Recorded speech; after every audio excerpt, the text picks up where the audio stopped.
Nous allons continuer la lecture dans Proverbes chapitre 1, verset 18, et Éphésiens chapitre 5, verset 33 à 6, 4.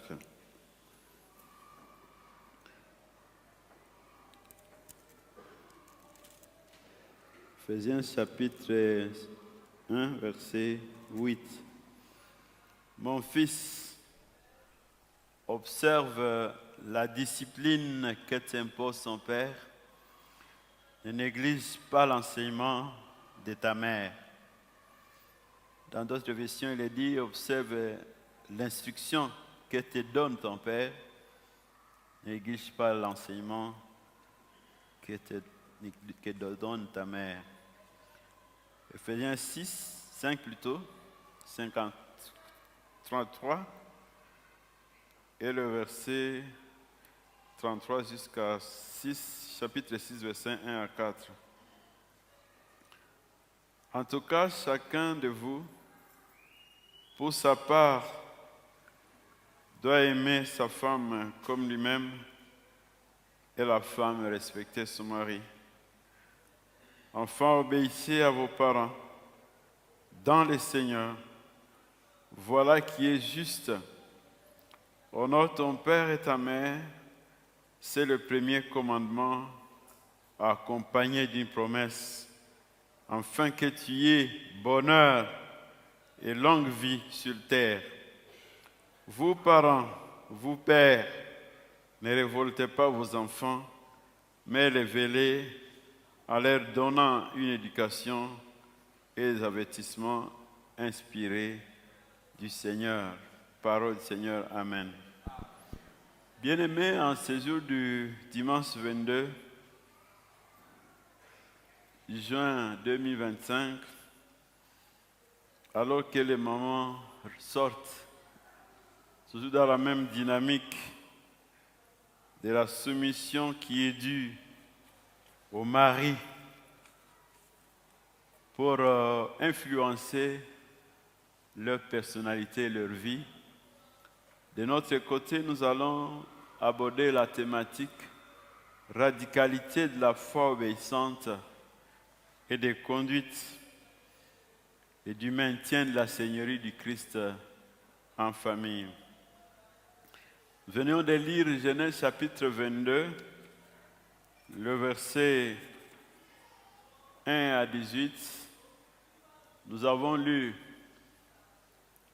Genèse 22, 1 à 18, Proverbe 1, verset 8. Nous avons aussi lu Éphésiens chapitre 5, le dernier verset 33, mais on aurait dû commencer la lecture à partir du 21e verset. Mais ça n'a pas été possible. On pourra les résumer. Jusqu'au chapitre 6, verset 4. Ici, le message nous concerne, nous, en tant que pères, mais aussi nous concerne en tant qu'enfants, jeunes garçons et filles au sein de cette paroisse. Nous allons introduire, mais nous aurons 3 points dans ce message. Le premier point de notre message sera: que dit la Bible de la famille? Nous avons là un texte de l'Ancien Testament, 2 textes de l'Ancien Testament et un texte du Nouveau Testament. Peut-être qu'on va ajouter un autre. Deuxième point, nous allons essayer de réfléchir comment Paul relaie cet enseignement qui est donné dans Proverbes chapitre 1 et le verset 8. Et en troisième lieu, nous allons réfléchir sur, en famille, un appel à rechercher la radicalité. Et nous allons conclure. La famille est reconnue communément, on le dit souvent, comme une cellule de base de la société, n'est-ce pas? Solide de base de la société. Parce qu'effectivement, la famille n'existe pas par elle-même. Si la famille existe, c'est parce qu'il y a un créateur qui a créé l'homme et la femme. D'ailleurs, le premier couple dans le livre de la Genèse, c'est un couple que le Seigneur met en place pour qu'à travers ce couple, il y ait une famille. D'où il y a un créateur, il y a aussi des co-créateurs qui sont effectivement l'homme et la femme, ou alors le mari et la femme. Et si on observe très bien, on constate effectivement que même lorsque Dieu veut ramener le peuple qui s'est perverti à partir de la chute, il appelle Abraham et Sarah. C'est à Sarah qu'est donnée la mission de constituer un peuple élu de Dieu, différent peut-être d'autres peuples qui étaient en train d'évoluer et qui effectivement va marquer l'histoire. Abraham deviendra le père de la foi. Et quand on voit dans le Nouveau Testament, ou dans la Nouvelle Alliance, on constate que même Jésus, pour venir, il était important qu'il ne vienne pas comme sur une montagne pour que les gens viennent l'applaudir. Il vient comme un enfant dans une famille. Bref, donc la famille joue un rôle fondamental dans la société. Voilà pourquoi il y a un verset merveilleux dans le Nouveau Testament, Éphésiens chapitre 3, verset 4, où Paul s'exclame en disant « Je fléchis des genoux devant le Père, de qui toute famille dans les cieux et sur la terre tire son origine. » Et c'est vrai, il n'y a aucune famille qui existe par elle-même. Il n'y en a pas. Même si cette famille ne reconnaît pas Dieu, mais c'est une famille qui tire son origine en qui? En Dieu. Parce qu'il n'existe pas, selon ce que Paul vient de dire, aucune famille qui effectivement tirerait son origine ailleurs que par le Père dans les cieux. La famille est donc un creuset important. C'est un cadre indispensable pour la formation de la personnalité de l'enfant qui demain va marquer la société. Son avenir ne peut être garanti que par le sérieux que les parents se donnent, les responsabilités qu'ils assument pour formater dans cet enfant ou dans ces enfants une éducation qui effectivement va marquer toute sa vie. Ce n'est donc pas pour rien que la famille ait subi des assauts de l'ennemi pour la détruire. Le diable se rabat beaucoup sur la famille. Il cherche par tous les moyens comment la détruire. Pourquoi fait-il ça? Parce qu'il sait ce qu'une famille stable, une famille où le Seigneur est la fondation, peut jouer comme rôle dans la société. Je voudrais vous rappeler qu'en 1968, il y a eu une très grande révolution en Europe. C'était en mai, comme le mois passé. En mai 1968, il est arrivé que les jeunes se sont levés. Ils ont brûlé tout sur leur passage, maisons et véhicules. Ils ont détruit ce qu'ils pouvaient détruire. Le seul but de cette grande manifestation en Europe aura été de pouvoir réclamer un peu de liberté, ou alors beaucoup plus de liberté. Alors les parents se sont retrouvés presque à genoux parce que les enfants ont stigmatisé l'autorité parentale et qui ne ressentent pas une certaine liberté en train de le vivre. Les parents ont dû négocier la paix avec ces enfants-là. Ils ont dû négocier la paix de manière à ce qu'une résolution a été prise. Quelle résolution? Il est interdit d'interdire. Voilà la résolution. Depuis ce jour-là, dans toute famille occidentale, il est comment? il est interdit d'interdire. C'est-à-dire, on s'est rabattu fondamentalement sur l'autorité parentale. Parce qu'il n'y a pas d'autorité, c'est le chaos. N'est-ce pas? C'est le chaos. Et c'est ça qu'on vit. On ne peut pas interdire son enfant. On ne peut pas. Ma fille vit aux États-Unis depuis 2 ans. Sa fille, à peine 10 ans, lui a dit, maman, on nous a dit à l'école que si tu me frappes, j'appelle la police. Sa maman lui a dit, si je te frappe, tu appelles la police. Si tu appelles la police, je vais te frapper en présence de la police. Alors l'enfant dit, même elle peut me frapper en présence de la police. C'est là pour dire effectivement que l'Occident est ça, c'est ce qu'elle est. Même quand tu es pasteur et que tu te mets à prêcher, tu n'es pas appelé à moraliser les gens. Tu vas prêcher superficiellement, mais pas oser moraliser les gens. Aujourd'hui, donc, on observe effectivement une certaine lassitude, ou alors une indifférence, où les parents, ou les pères ne jouent pas leur rôle, n'assument pas. On pourrait même dire, petit à petit disparaît l'autorité parentale. Nous avons une génération de jeunes trop indisciplinés. Aucune discipline ne les caractérise. Même si vous regardez ici, il y en a qui sont en train de tâter. Pourtant, ils disent qu'ils sont dans la présence de qui? Du Seigneur.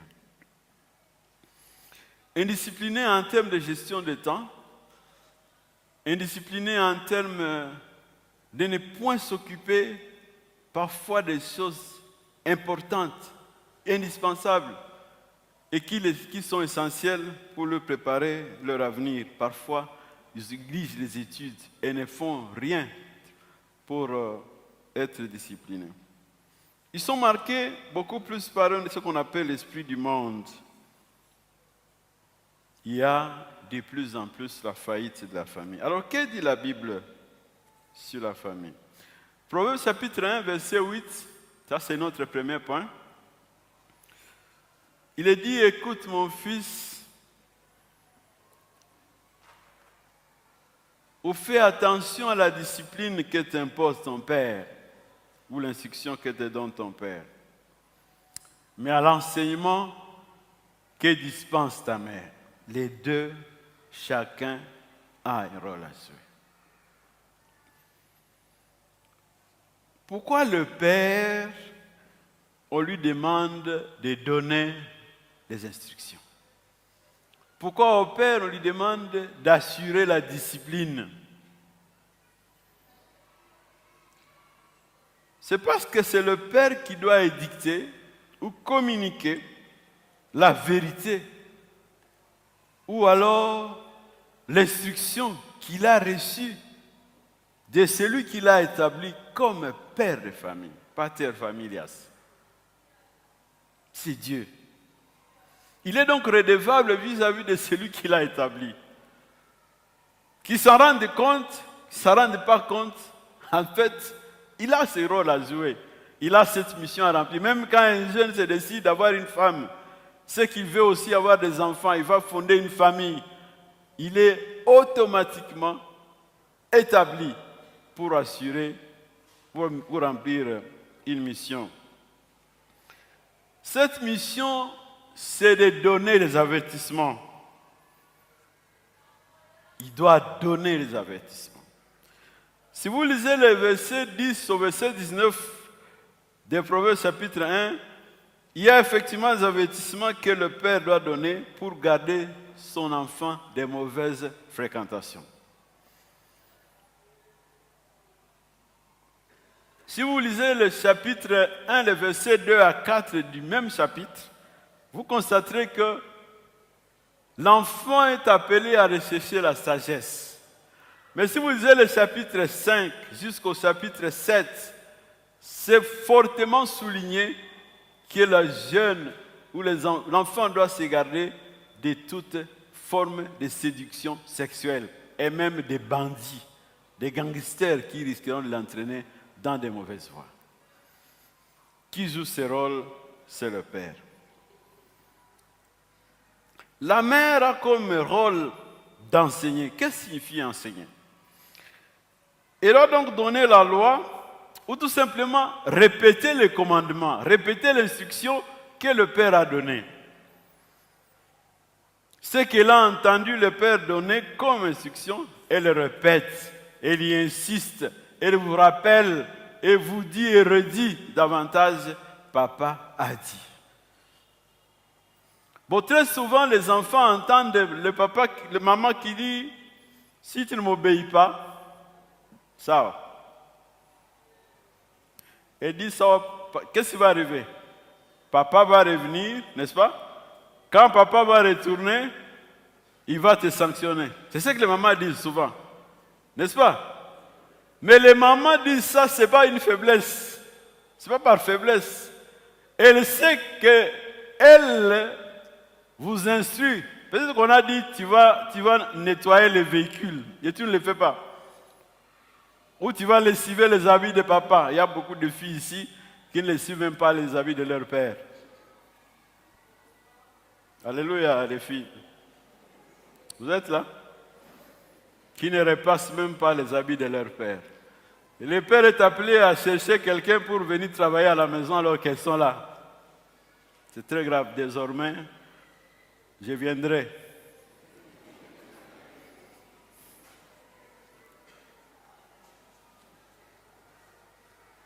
Le domestique est appelé à préparer la nourriture que le papa va consommer. Non, c'est la maman et qui encore? La fille dans la maison. C'est clair. Alors, la maman ne le fait pas par faiblesse quand elle dit, attends, tu vas voir. Lorsque papa sera de retour, je vais lui faire les rapports, il va s'occuper de toi. Pourquoi dit-elle ça? Elle dit parce que derrière elle se tient la discipline. Derrière elle se tient le jugement. La femme a donc la responsabilité de répéter, de se rassurer que le commandement ou l'instruction qui a été donnée, tu le mets en pratique. Et si tu ne le fais pas, il y a derrière elle une autorité qu'elle doit sauvegarder. Elle est donc une autorité, elle a une autorité reçue par délégation. Mais elle doit l'assumer avec responsabilité. Lorsque les deux se mettent ensemble, sont en complicité, dans l'harmonie, dans l'ordre à préserver dans la famille, dans le respect mutuel qui se témoignent tous les deux, dans l'amour que l'homme témoigne vis-à-vis de sa femme et la soumission que l'homme doit témoigner vis-à-vis de son mari, alors il y a de l'ordre. N'est-ce pas? Il y a de l'ordre. Les enfants se retrouvent ici dans une ambiance, dans un environnement où effectivement chacun est appelé à obéir. Le père obéit, la mère obéit, et enfin, les enfants font quoi? Eux aussi doivent obéir. Lorsque cela est fait, nous avons une famille stable. On peut se rassurer que le Seigneur, la présence du Seigneur est garantie dans cette maison. Il est même possible de voir ces enfants se mettre dans le droit fil de ce que les parents attendent d'eux. C'est vrai que dans chaque famille, il y a au moins une brebis galeuse. Cela ne suffit pas qu'il n'est pas concerné, mais il peut décider de ne pas faire ce qu'on demande de faire. Malheureusement, il existe des familles où le père n'est pas là, ou alors le père est là, mais il n'assume pas ses responsabilités. C'est négligent, il ne fait pas. Il y a des pères qui, lorsqu'on leur achète une bouteille, les enfants savent qu'ils ont fait de gaffe, ils achètent une bière, bon, ils laissent passer. On les corrompt. Ça, c'est très grave. Lorsque le père ne joue pas ce rôle, malheureusement, la femme doit jouer ce rôle. Doit donner les commandements, doit assurer la discipline, mais les enfants, très souvent, savent qu'ils n'entendent pas l'autorité ou la discipline dans la voix de la maman.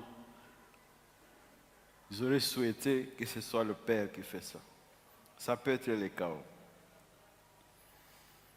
Le père de famille, je voudrais donc me résumer en disant le père de famille joue un rôle important comme chef de famille.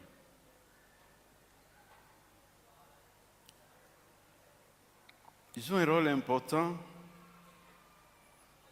pour la guérison de la famille, pour la préservation de la famille, pour la restauration de la société. C'est parce que nos familles ne sont détruites aujourd'hui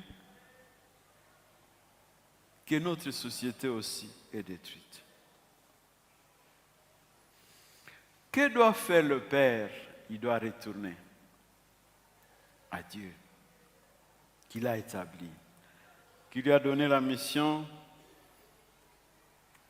de pouvoir assurer l'autorité parentale.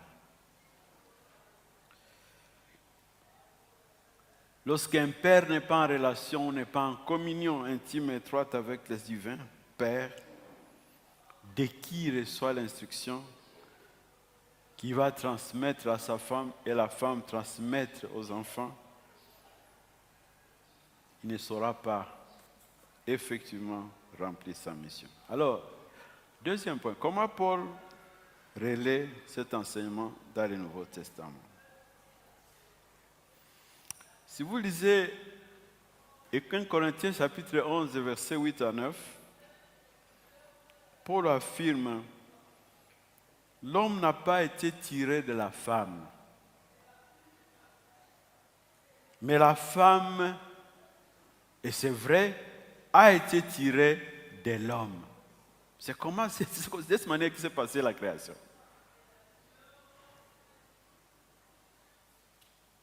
Vous êtes d'accord? Oui. Parce que lors de la création, Dieu a plongé Adam dans un sommeil profond. C'est ce que le livre de la Genèse nous dit. N'est-ce pas? Après, il a tiré une côte. Ce n'est pas de ce côté, il semble, de ce côté. Près du cœur. Il a tiré la côte et il a créé une femme. Et quand Adam l'a vue, il a dit: cette fois-ci, celle-ci est l'os de mon os, mes os, mais aussi la chair de ma chair. Il a fait la poésie. Il a récité un poème. Cette côte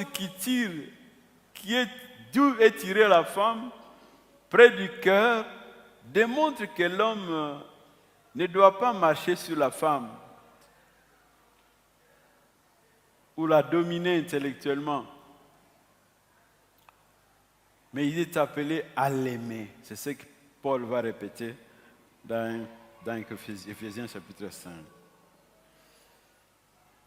Mais il ajoute toujours dans les mêmes versets: l'homme n'a pas été créé à cause de la femme, mais la femme a été créée à cause de l'homme. La femme qui était hier sous l'autorité parentale dans sa maison se retrouve placée sous l'autorité du mari. L'homme ou alors le mari sera le soutien de la femme dont elle sera sous sa couverture.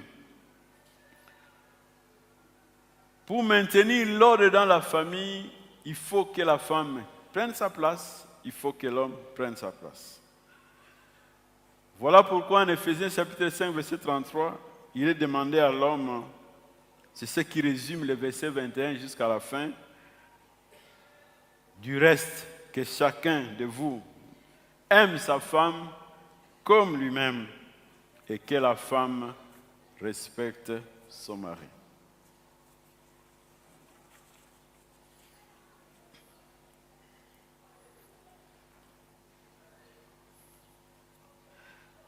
Alors que la vie conjugale commence par deux personnes, le père qui aime sa femme doit l'aimer comme il aime son propre corps.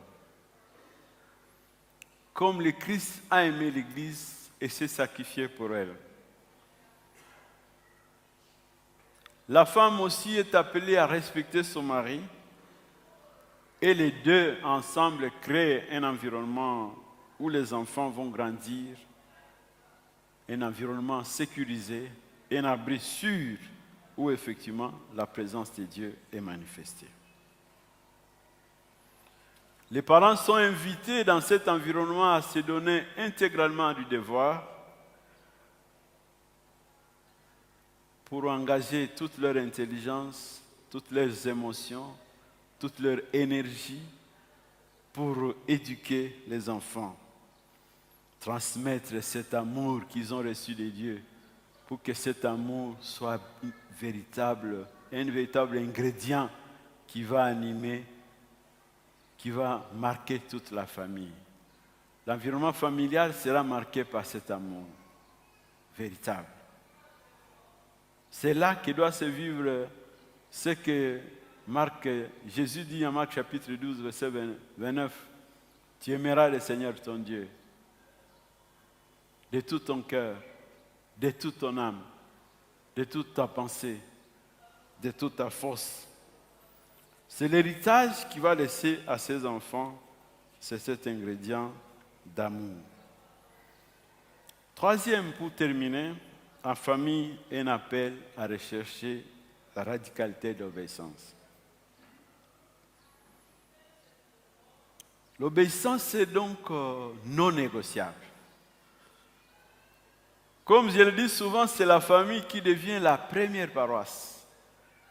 Le lieu d'exercice de notre foi, de notre consécration au Seigneur, de la sainteté que le Seigneur nous demande, de la discipline que nous devons nous imposer, parents et enfants, tout commence dans la famille. Cette obéissance est radicale. Il est non négociable. Ce n'est pas une option. Chacun et chacune est appelé à jouer son rôle devant Dieu. Parce que la présence de Dieu doit être garantie dans la famille. Ce n'est pas l'Église. L'Église devient la deuxième instance. Mais la première instance qui doit assurer ça, c'est la famille. C'est là que l'enfant apprendra ce qu'il doit faire et ce qu'il ne doit pas faire. Et s'il le fait, il sait ce qu'il attend. Il sait ce qu'il attend. Il doit savoir. Il doit savoir ce qu'il attend.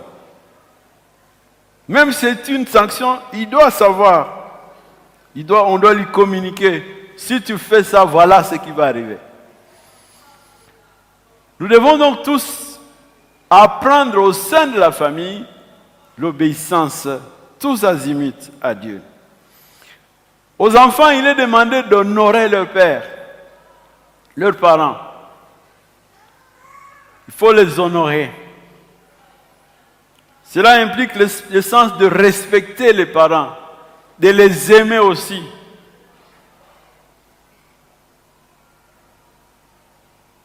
Ce n'est pas seulement les respecter pendant qu'ils sont en vie, mais même qu'ils sont encore jeunes ou que vous êtes encore sous le toit conjugal ou familial, même lorsque vous aurez quitté, vous devez effectivement honorer toute leur vie. En respectant leur sagesse, en vous remettant sous leur autorité. Ce n'est pas votre père qui va diriger votre foyer, ça c'est vrai. Mais en fait, reconnaître ce qu'il représente pour vous. Alors nous les pères, nous sommes appelés à être des modèles. Très souvent, nous ne le sommes pas. C'est là que je nous invite à reconnaître nos limites. Parce que notre rôle ne s'arrête pas à donner la ration pour que les gens mangent. À pourvoir aux enfants de l'habillement. C'est bien, c'est beau, c'est important. Mais ce n'est pas tout. À construire une maison pour qu'ils puissent vivre ensemble. À les conduire à l'école. Parfois nous nous arrêtons à ce niveau-là. Nous oublions que l'autorité spirituelle, c'est nous. C'est toi et moi. C'est toi qui conduis la barque. C'est toi le capitaine de la maison. Il ne faut pas dire, bon, quand vous aurez fini, vous allez me dire, bon, toi tu es en train de suivre la télé pendant qu'ils sont en train de prier. Non, c'est toi qui dois organiser cette prière familiale. C'est toi et moi qui devons effectivement inciter les gens à la prière, à la méditation de la parole de Dieu. Mais c'est aussi toi et moi qui dois démontrer que tu es obéissant à la parole de Dieu. Pour que tu puisses tirer ton enfant. C'est ça qu'Abraham va faire. Genèse chapitre 22, nous avons lu, Abraham sera obligé, Dieu va lui demander de donner son fils unique qu'il attendait depuis plus de 75 ans. Et Dieu lui demande, donne-moi ton enfant en holocauste. Quel kilo. Mais Dieu demande ça. C'est un prix à payer. Dieu veut mesurer à quel niveau Abraham a une foi obéissante. Il faut qu'il démontre qu'il obéit à Dieu. Va-t-il le faire? Il va y aller. Mais certainement dans un cœur lourd. Il est en train de partir avec un cœur lourd. Mais parce que c'est le coût qu'il faut payer, il faut qu'il le paye. Son fils lui posera la question. Je vois que nous avons amené du bois. Mais où est l'agneau qui sera livré? Comment il répond? L'Éternel pourvoira. Jéhovah Jireh. Il va ligoter son fils. Vous pouvez accepter qu'on vous ligote?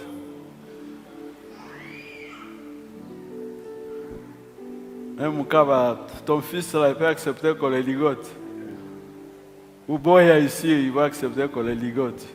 Il va se faire ligoter en silence. Il va le ligoter. On voit donc l'obéissance radicale dans cette famille-là. Maman, sans information. Parce que c'est à Abraham que cela a été demandé. Mais Dieu va pourvoir. L'obéissance radicale est donc attendue. Disons ici qu'au Père, il est demandé, chapitre 6, verset 4, n'irritez pas vos enfants, élevez-les en les corrigeant, les instruisant selon le Seigneur.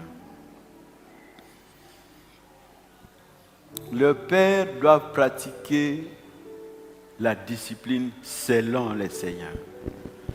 Ce n'est pas seulement la simple discipline selon le Seigneur.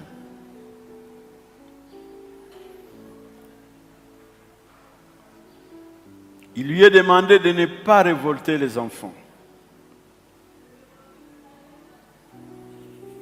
Parce que les enfants révoltés deviennent les enfants de la rue.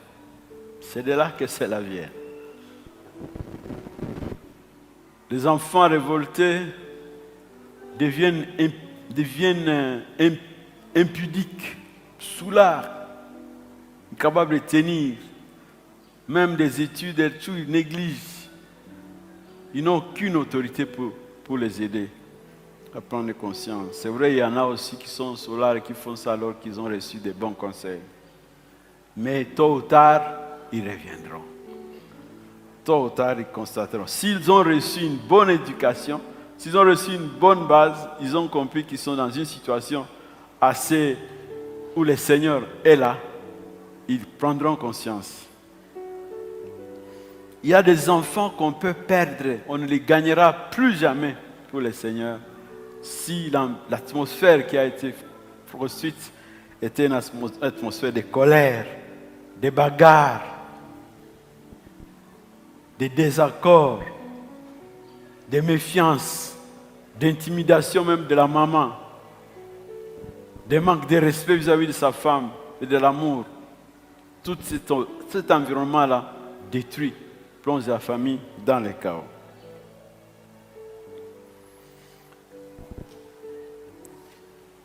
Alors, discipliner l'enfant dans l'amour signifiera donc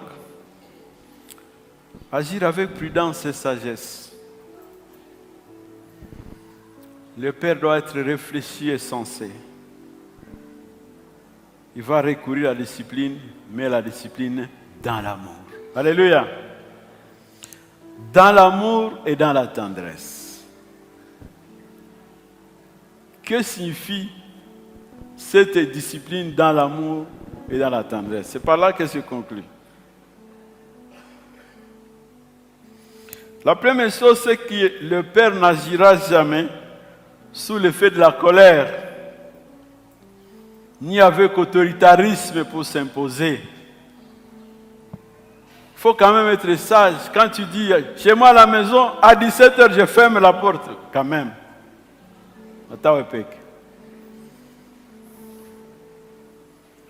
18h, je ferme.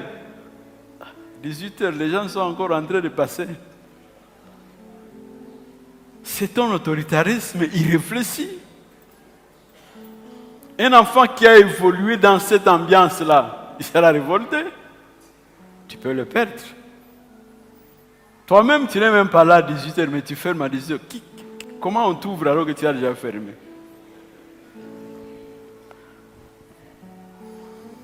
Il doit fixer les limites en un point franchir et servir de modèle.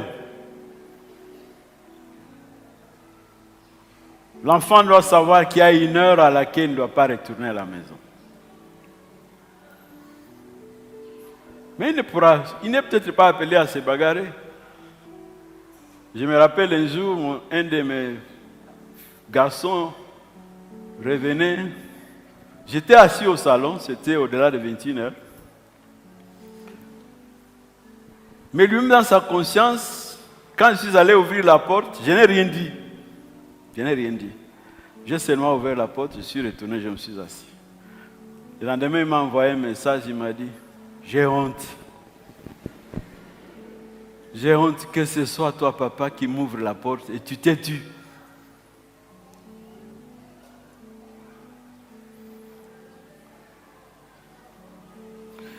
Troisième, il faut avoir une discussion avant et après la sanction. Il ne faut pas sanctionner pour sanctionner. Il faut vous discuter. Je ne te donne pas le téléphone avant d'avoir eu 20 ans. Il faut que je te dise pourquoi, n'est-ce pas? Tu ne l'auras que quand tu auras atteint combien? 20 ans. Vous avez des téléphones à 11 ans. Et ça c'est normal, 11 ans, qu'est-ce qu'il fait avec le téléphone? Il y a des enfants à l'école primaire qui ont déjà le téléphone. Ils vont faire quoi? Ils vont visionner les films pornographiques et qui les a entraînés? C'est toi. Expliquez pourquoi l'enfant a été sanctionné et puni. Expliquez comment cette ligne est une ligne rouge qu'il a franchie. C'est très important. Enfin, la discipline ne déborde pas dans la violence physique.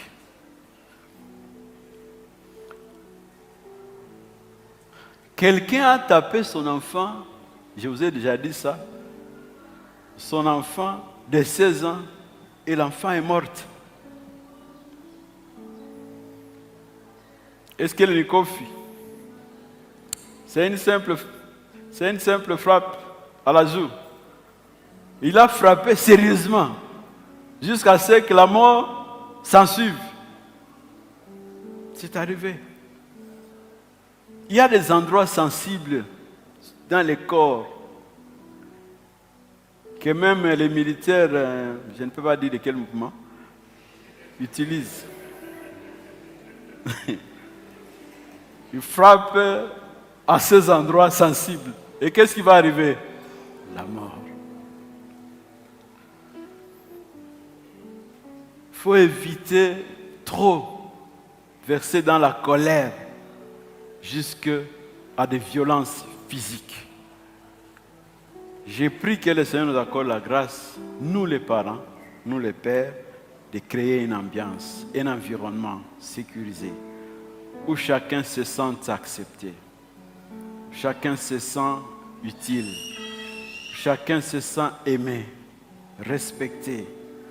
Il y a des choses que je ne peux pas faire à ma fille en public, n'est-ce pas? Il y a des choses que je ne peux pas dire à ma femme en public devant les enfants. C'est clair. Parce que toutes ces choses sapent votre autorité. Il y a des fois où je dois me retenir pour éviter des casses. Vis-à-vis de mon mari, vis-à-vis de ma femme, vis-à-vis de mes enfants. Il y a des actes que je dois décider d'abandonner. Nous étions à Katoï, on était voisins à un papa qui était grand soulard. Ses enfants étaient à Goma-Ville où j'étais pasteur. Un jour, il était sous. Il a dormi pendant la journée. Et quand il est sorti, il était à moitié nu. Il est déjà au salon. Qu'est-ce que la maman a fait? Ça, c'est très grave. Il y a des pratiques que nous devons décider d'abandonner pour éviter des pertes de nos enfants. Nous avons une grande responsabilité et nous les rendrons compte devant Dieu. Nous devons éviter d'être de bons chrétiens le dimanche et ne pas l'être à la maison. Dans nos familles, c'est là. Tout commence là. Même si tu es pasteur, c'est là. Il ne faut pas arriver à un point où tu enseignes l'église ou pasteur, tu as eu des problèmes avec ta femme et puis elle vient à la Sainte Seine de voir si tu vas lui donner la Sainte Seine.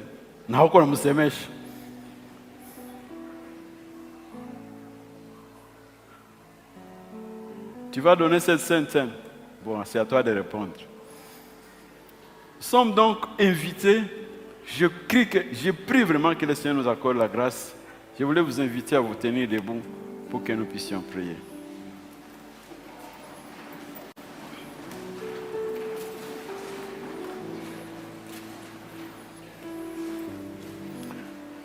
Garde-moi, ô Seigneur, fidèle à toi.